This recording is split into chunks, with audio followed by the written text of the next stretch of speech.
जीवन का लक्ष्य क्या है? ओशो ने उदयपुर, इंडिया में आयोजित ध्यान शिविर के तीसरे प्रवचन में ये प्रश्न उठाया। प्रिय आत्मा, मेरे पास कई प्रश्न आए हैं, लेकिन फिलहाल मैं उनमें से कुछ ही पर चर्चा करूंगा। सबसे पहला प्रश्न है, जीवन का लक्ष्य क्या है? ये प्रश्न सुनने में जितना सरल लगता है, वास्तव में उतना ही जटिल है। और इसकी जटिलता यह है कि इसका जो भी उत्तर दिया जाएगा वो गलत होगा। हाँ, हर उत्तर गलत होगा। ऐसा नहीं कि एक उत्तर गलत होगा और दूसरा सही हो जाएगा, क्योंकि जीवन का कोई लक्ष्य नहीं हो सकता। जीवन किसी और लक्ष्य के लिए साधन नहीं है, बल्कि जीवन स्वयं ही लक्ष्य है। जीवन से बड़ी कोई चीज नहीं है जो उसका लक्ष्य बन सके। अन्य सारी चीजों के बीच साधन और साध्य का संबंध हो सकता है, पर जीवन के साथ नहीं। जीवन स्वयं में पूर्ण है। जीवन ही परमात्मा है। हमारे भीतर जो ऊर्जा बह रही है, पौधों में, पक्षियों में, तारों और आकाश में जो जीवन धड़क रहा है, वही तो समग्र जीवन है और वही परमात्मा है। जीवन का लक्ष्य क्या है? ये पूछना कि जीवन का क्या लक्ष्य है, ऐसे ही है जैसे कोई पूछे परमात्मा का क्या लक्ष्य है, या जैसे कोई पूछे प्रेम का क्या उद्देश्य है, आनंद का क्या मकसद है। सोचिए, प्रेम का क्या लक्ष्य हो सकता है, या आनंद किस मंजिल तक ले जाने के लिए होता है। इनका कोई लक्ष्य नहीं होता, क्योंकि ये अपने आप में पूर्ण होते हैं। इस संसार में दो तरह की चीजें होती हैं। एक, कुछ जो सिर्फ साधन होती है, जिनकी अहमियत इस बात में होती है कि वो किसी और उद्देश्य तक पहुंचा देती है। जैसे एक बैलगाड़ी खुद में कोई मकसद नहीं रखती, लेकिन उससे कहीं पहुंचा जा सकता है, तो वो साधन है। एक तलवार की भी कोई अपनी मंजिल नहीं होती, लेकिन अगर युद्ध करना है तो वो उसका जरिया बनती है।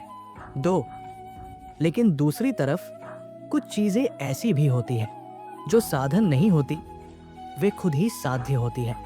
उनका मूल्य इस बात में नहीं होता कि वे किसी और चीज तक ले जाएंगी, बल्कि उनका मूल्य उनके अपने अस्तित्व में ही होता है। प्रेम ऐसा ही अनुभव है। प्रेम को पा लिया तो और कुछ पाने की जरूरत ही नहीं रह जाती। वो किसी और चीज का जरिया नहीं है, वो खुद ही मंजिल है। आनंद भी वैसा ही है। और जब बात जीवन की आती है तो वो तो परम साध्य है। ना उसके पार कुछ है, ना उसके ऊपर कुछ। इसलिए ये पूछना कि जीवन का क्या लक्ष्य है, असल में वैसा ही है जैसे एक ऐसा प्रश्न पूछना जिसका हर उत्तर गलत ही होगा, लेकिन फिर भी हम पूछते हैं, क्योंकि हमें अब तक जीवन का वास्तविक स्वरूप ही नहीं पता। हम अभी तक ये समझ ही नहीं पाए कि जीवन खुद ही अपना उत्तर है। हम जीवन का लक्ष्य क्यों पूछते हैं? अगर हमें वास्तव में ये जान होता कि जीवन क्या है, तो हम कभी ये सवाल नहीं करते कि उसका कोई लक्ष्य है या नहीं। जैसे जिसने कभी प्रेम को अनुभव नहीं किया, वही पूछ सकता है प्रेम का उद्देश्य क्या है, और जिसने कभी आनंद को नहीं जिया, वही पूछेगा आनंद किस लिए है। लेकिन जिसने प्रेम को गहराई से महसूस किया है, उसे प्रेम के भीतर ही उसका उद्देश्य मिल जाता है। वो जान लेता है कि प्रेम किसी और चीज तक पहुंचने का साधन नहीं, वो खुद ही मंजिल है। इसी तरह जब कोई पूछता है जीवन का लक्ष्य क्या है, तो मैं समझ जाता हूं कि उसने अब तक जीवन को जाना ही नहीं। क्योंकि अगर उसने जीवन को सचमुच जाना होता तो ये सवाल कभी पैदा ही नहीं होता, क्योंकि जीवन स्वयं ही अपने अस्तित्व का लक्ष्य है। लेकिन समस्या ये है कि हमें अब तक पता ही नहीं कि जीवन क्या है। हम जिसे जीवन कहते हैं वो जीवन नहीं, बस मृत्यु की ओर बढ़ती हुई प्रक्रिया है। हम किसे जीवन समझते हैं? जन्म से मृत्यु तक की दौड़ को। पर क्या वो सच में जीवन है? देखिए, एक बच्चा जन्म लेता है और उसी क्षण से मरना शुरू कर देता है। आप जिस दिन को जन्मदिन कहते हैं, असल में वो मृत्यु की यात्रा की शुरुआत है। अब वो 70 या 100 साल में मरेगा, लेकिन मरने की ये प्रक्रिया रोज चलती है, धीरे धीरे, हर दिन थोड़ा थोड़ा। हर दिन हम थोड़ा और बूढ़े हो जाते हैं, थोड़ा और मृत्यु के करीब। हम इस रोज रोज मरने की प्रक्रिया को जीवन समझ लेते हैं। इस धीमी मृत्यु को जीवन का नाम दे देते हैं। तो सवाल उठता है, इस जीवन का उद्देश्य क्या है जिसमें हर दिन एक ही दोहराव है? सुबह उठना, वही काम, वही लड़ाइयाँ, वही भोजन, वही संघर्ष, बार बार वही चक्र। तो फिर मन पूछता है, इस सब का अर्थ क्या है? क्या यही जीवन है? क्या इसी के लिए जन्म लिया है? हम क्यों पूछते हैं जीवन का लक्ष्य क्या है? जब हम पूछते हैं कि जीवन का उद्देश्य क्या है, तो सबसे पहली बात मैं आपको ये निवेदन करना चाहता हूं कि जिसे आप जीवन कह रहे हैं वो असली जीवन है ही नहीं। और इस जीवन को आप कोई भी लक्ष्य दे दें, वो उसे जीवन नहीं बना सकता, क्योंकि ये जीवन नहीं बल्कि धीमे धीमे मरने की प्रक्रिया है। लेकिन हम इसी को जीवन कहने लगे हैं, जबकि इसमें न तो आनंद है, न शांति, न प्रेम का अनुभव, न प्रकाश, न सौंदर्य का कोई एहसास। अब सवाल उठता है, आखिर ऐसा क्यों है? क्योंकि जो प्रक्रिया मृत्यु की ओर ले जा रही है, उसमें ये दिव्य अनुभव कैसे संभव होंगे? जहां मृत्यु है वहां दुख होगा, जहां मृत्यु है वहां पीड़ा होगी, जहां मृत्यु है वहां चिंता होगी, अंधकार होगा। हर दिन हम उस अंधकार की ओर बढ़ते जाते हैं। इसलिए तो लोग कहते हैं बचपन के दिन ही सबसे अच्छे थे। सोचिए, ये कितना अजीब है। अगर जीवन वास्तव में विकसित हो रहा होता तो सबसे ज्यादा आनंद और शांति तो बुढ़ापे में होनी चाहिए थी, क्योंकि बचपन तो सिर्फ शुरुआत है और बुढ़ापा पूर्णता। लेकिन हम सब बचपन की ही याद में खोए रहते हैं, कविताएं लिखते हैं, गीत गाते हैं। बचपन की मासूमियत, उसका आनंद, उसकी खुशबू, ये इस बात का प्रमाण है कि बचपन के बाद जो यात्रा शुरू होती है वो जीवन की नहीं, मृत्यु की यात्रा है। इसलिए जैसे जैसे उम्र बढ़ती है, दुख बढ़ता है, पीड़ा बढ़ती है, मृत्यु की छाया और गहरी होती जाती है। अगर कोई सचमुच जीवन को जी रहा हो तो हर दिन उसका आनंद बढ़ना चाहिए। हर दिन एक नई रोशनी, एक नया सौंदर्य खुलना चाहिए। जीवन का विकास यही होता, ऊपर उठना, भीतर जागना। लेकिन जो हो रहा है वो तो पतन है। और जब बचपन ही सबसे सुंदर लगे तो ये इस बात का संकेत है कि जीवन को सही रूप में न तो जिया गया, न जाना गया, न पहचाना गया, और हम उसी को जीवन मान लेते हैं, जो असल में जीवन है ही नहीं। हमने जीवन की गंध भी नहीं पाई, नहीं हमने उसकी ध्वनि सुनी, नहीं उसका संगीत जाना। बुद्ध के पास एक वृद्ध भिक्षु आया। बुद्ध ने उससे पूछा, तेरी उम्र क्या है? भिक्षु ने कहा, 4 साल। बुद्ध और एक बूढ़ा भिक्षु, जीवन की नई गणना। बुद्ध और उनके शिष्य हैरान रह गए। एक बूढ़े भिक्षु ने कहा कि उसकी उम्र केवल 4 वर्ष है। बुद्ध को लगा शायद कुछ गलतफहमी हुई है।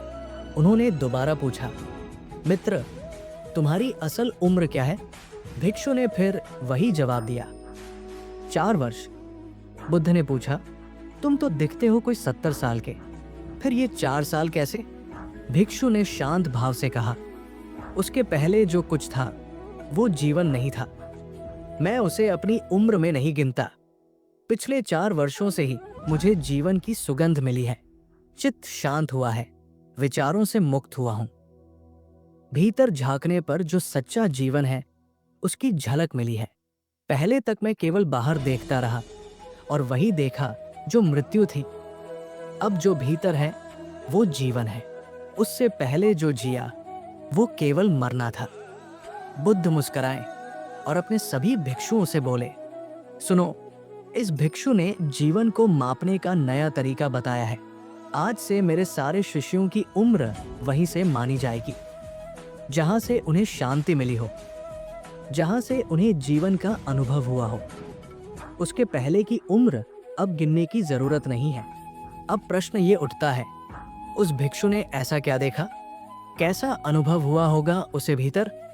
चाहे आप उसे आत्मा कहें या परमात्मा, सबसे सही शब्द है जीवन। जीवन हमारे भीतर है, एक बहती हुई चेतना। उसके ऊपर एक आवरण है, ये शरीर, और शरीर की प्रकृति है मरणशील होना। जो व्यक्ति शरीर को ही जीवन समझ लेता है वो अनजाने में मृत्यु को ही जीवन समझकर जीने लगता है। और फिर उसके जीवन में आते हैं दुख, पीड़ा, चिंता, अंधकार। और इसी अंधकार में एक दिन मन पूछने लगता है, आखिर इसका उद्देश्य क्या है? इस जीवन का कोई अर्थ है भी या नहीं? ये प्रश्न उठना स्वाभाविक है, लेकिन सबसे पहले ये समझना जरूरी है कि ये जीवन नहीं है जिसका अर्थ हम पूछ रहे हैं, और जो असली जीवन है उसे हम जानते नहीं। पर जिसने उस सच्चे जीवन को जान लिया वो कभी नहीं पूछता कि उसका उद्देश्य क्या है, क्योंकि उसे जान लेना ही उद्देश्य है। सच्चा जीवन स्वयं में पूर्ण है, वही साध्य है। उसे पा लेने के बाद और कुछ पाने को शेष नहीं रहता। कोई इच्छा नहीं बचती, कोई मांग नहीं रह जाती। मन पूर्णतः शांत, संतुष्ट और तृप्त हो जाता है। यही परम विश्राम, यही परम संतोष जीवन को जानने से, उसे भीतर से अनुभव करने से आता है। इसलिए अगर पूछना ही है तो यही पूछो, कैसे उस जीवन को पाया जाए? क्योंकि जब तक हम उस जीवन को नहीं जानते हम जीवित नहीं, हम लगभग मरे हुए हैं। और जो भी हम कर रहे हैं, चाहे मेहनत हो, परिश्रम हो, संघर्ष हो, सब केवल एक झूठे जीवन को बनाए रखने का प्रयास है। एक ऐसा जीवन जो असली है ही नहीं। और उस झूठी मेहनत का अंतिम परिणाम, हर दिन, हर क्षण हम अपनी ही कब्र के और करीब पहुंचते जाते हैं। बस्ती और मरघट। एक फकीर की दृष्टि। एक गांव के बाहर एक फकीर का छोटा सा झोपड़ा था। कुछ मुसाफिर वहां से गुजरे और उससे पूछा, बाबा, गांव का रास्ता किधर है? बस्ती किस ओर है? फकीर ने उनकी ओर देखा और कहा, क्या तुम सच में बस्ती जाना चाहते हो या फिर मरघट? मुसाफिर चौंक गए, बोले, कैसी अजीब बात करते हो बाबा, हम बस्ती जाना चाहते हैं, मरघट कौन जाना चाहेगा? फकीर मुस्कुराया और बोला, मैंने ये सवाल इसलिए पूछा क्योंकि बहुत से लोग भ्रम में हैं। कई लोग मरघट को ही बस्ती समझ लेते हैं और कई बस्ती को ही मरघट। मैं बस ये सुनिश्चित करना चाहता था कि कहीं तुम भी उसी भ्रम में तो नहीं। यात्रियों को लगा कि ये फकीर शायद पागल है, लेकिन और कोई रास्ता पूछने वाला था नहीं, तो उन्होंने उसे ही सुन लिया। फकीर ने कहा, बाएं ओर जाओ, वही है बस्ती, लेकिन भूल कर भी दाएं मत जाना, वहां है मरघट। वे मुसाफिर बाईं ओर चल पड़े। 3 मील चले, लेकिन जो सामने आया वो तो मरघट था। शमशान, चिताएं, राख, सन्नाटा। गुस्से और उलझन में वे वापस लौटे और फकीर से बोले, तू सच में पागल लगता है। हम बस्ती ढूंढ रहे थे, तूने हमें मरघट भेज दिया। फकीर शांत रहा, फिर बोला, बेटा, बहुत दिनों बाद मैंने भी एक बात समझी है। जिसे तुम बस्ती कहते हो वो तो रोज उजड़ती है, रोज कोई न कोई वहां मरता है, तो उसे मैं बस्ती कैसे कहूं? और जहां तक मरघट की बात है, वहां जो बस गया वो दोबारा कभी नहीं लौटता, वो सदा के लिए बस गया, तो मैं उसे ही बस्ती कहता हूं। जिस जगह हर दिन कोई न कोई मरता हो उसे बस्ती कहना एक धोखा है। असल बस्ती तो वो है जहां से कोई कभी लौटता ही नहीं, जो शाश्वत है, स्थायी है। मुसाफिर शायद समझ न पाए हों, लेकिन शायद आप समझ जाएं कि फकीर क्या कहना चाहता था। असल में जिस बस्ती में हम रहते हैं वो रोज मरघट में बदलती जाती है। हर दिन कोई जाता है, कोई आता है। हम यहाँ इसलिए खड़े हैं क्योंकि कोई और गिर चुका है। हम अपने माता पिता, पूर्वजों की लाशों पर खड़े हैं। अगर वे न जाते तो हम यहाँ न होते। हमारे लिए जगह बनती है क्योंकि पहले किसी ने अपनी जगह खाली की होती है, और हम भी पूरी तरह बस नहीं पाते कि हमारे बच्चे आने लगते हैं और हमें विदा होना पड़ता है। ये है वो बदलता हुआ मरघट जिसे हम बस्ती कहकर अपने आप को बहलाते हैं। और यही भ्रम हम जीवन के साथ भी करते हैं। हम जिसे जीवन मानते हैं वो भी दरअसल एक रोज रोज मरती हुई प्रक्रिया है। जीवन तो कुछ और है, जो भीतर है, स्थायी है, अटल है, जिसे एक बार पा लिया जाए तो फिर जाना नहीं पड़ता। बदलते शरीर, बदलता मन और जीवन की खोज।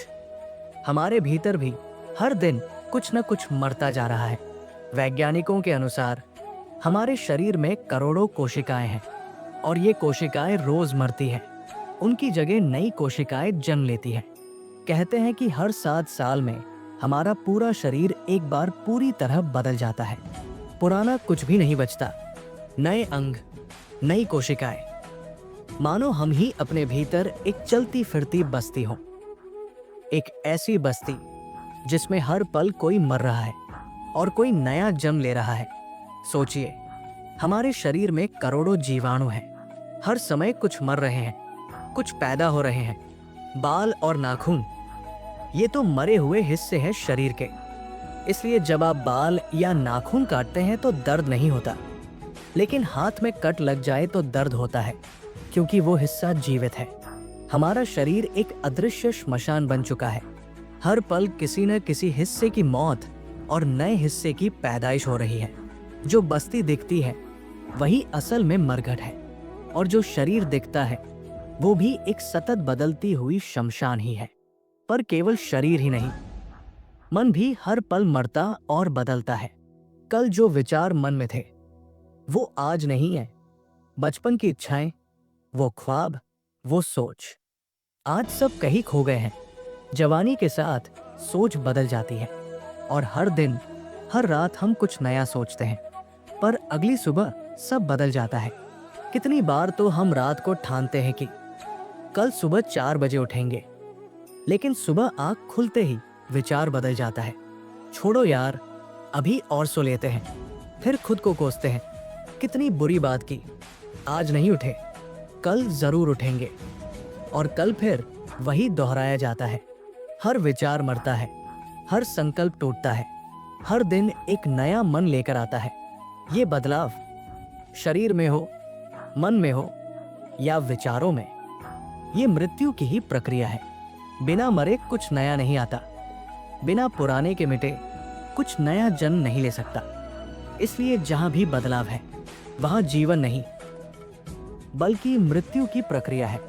हम जो रोज रोज बदल रहे हैं वो जीवन नहीं है, बल्कि ये बदलाव इस बात की गवाही है कि अभी जीवन को पाया नहीं गया है। जहां ठहराव है, शांति है, गहराई है, वही असली जीवन है। क्या तुम्हारे भीतर कोई ऐसा हिस्सा है जो कभी नहीं बदलता?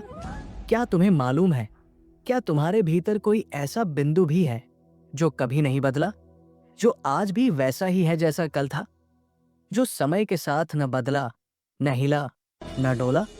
अगर एक दिन तुम्हें उस अपरिवर्तनीय, शाश्वत और नित्य बिंदु का पता चल जाए, तो समझना उसी दिन से असली जीवन की शुरुआत होती है। उससे पहले जो कुछ भी है वो सिर्फ मृत्यु की एक लंबी प्रक्रिया है। इस मृत्यु की नदी में, इस बदलते संसार में तुम कुछ भी कर लो, कोई फर्क नहीं पड़ेगा।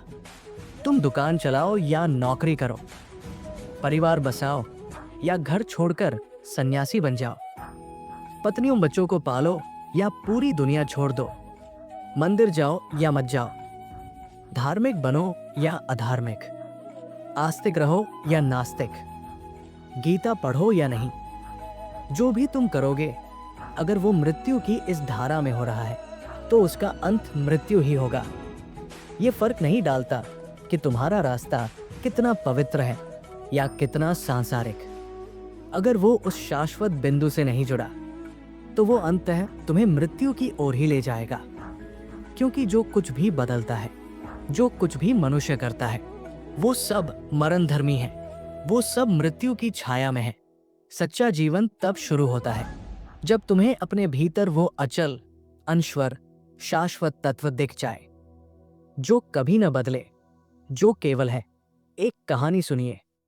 एक बार एक राजा ने आधी रात को एक अजीब सपना देखा। सपने में एक काली छाया उसके कंधे पर हाथ रखकर खड़ी थी। राजा ने घबराकर पूछा, तुम कौन हो? उस छाया ने शांत स्वर में उत्तर दिया, मैं तुम्हारी मृत्यु हूं और ये बताने आई हूं कि आज सांझ सूरज डूबते ही मैं तुम्हें लेने आ रही हूं। तैयार रहना, मैं समय पर आऊंगी। राजा की नींद जैसे उड़ गई। पसीने पसीने हो गया। आधी रात का समय था। दिल बुरी तरह धड़क रहा था। उसने तुरंत राजधानी के सबसे बड़े पंडितों, स्वप्न विशेषज्ञों, ज्योतिषियों और शास्त्र ज्ञाताओं को बुलवा भेजा। सभी उठाए गए नींद से और दरबार में जमा हो गए। राजा ने उन्हें सपना सुनाया और पूछा, बताइए इसका क्या अर्थ है? क्या करूं मैं? पंडित लोग अपने अपने ग्रंथों की गठरियां लेकर आए थे, जैसे हमेशा लाते हैं, क्योंकि उनकी आत्मा किताबों में बसती है, खुद में नहीं। शास्त्र खोले गए, पन्ने पलटे गए। एक ने कहा मृत्यु प्रतीकात्मक है, दूसरे ने उसका खंडन किया, नहीं, ये स्पष्ट मृत्यु का संकेत है। तीसरे ने दोनों की आलोचना की। चौथे ने कहा यह तो आध्यात्मिक संकेत है। विवाद बढ़ता गया। राजा देख रहा था कि सूरज धीरे धीरे चढ़ रहा है और पंडित उलझते जा रहे हैं। जहां बात शुरू हुई थी, अब उससे भी ज्यादा उलझन बन गई थी। अब तो सपने से ज्यादा डर पंडितों के विश्लेषण से लगने लगा था। राजा का एक बूढ़ा सेवक धीरे से उसके कान में बोला, महाराज, ये पंडित किसी नतीजे पर कभी नहीं पहुंचेंगे। जैसे कुत्तों की आदत होती है भौंकने की, वैसे पंडितों की आदत है टकराने की। इनका कोई अंत नहीं।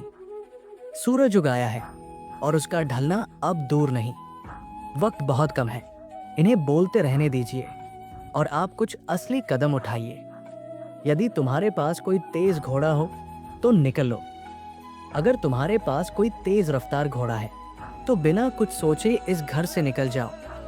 जितना दूर जा सको चले जाओ, क्योंकि मौत ने साफ इशारा कर दिया है। जहां उसकी परछाई पड़ी हो, जहां वो स्वयं आकर बता गई हो, वहां एक क्षण भी रुकना समझदारी नहीं। राजा ने बात समझ ली। पंडित अपने ग्रंथों में उलझे रहे और राजा निकल पड़ा, अपने सबसे तेज घोड़े पर सवार होकर। वो भागा, पीछे कुछ भी देखे बिना। उस पत्नी को भी छोड़ आया जिससे उसने बार बार कहा था, तेरे बिना एक पल नहीं रह सकता।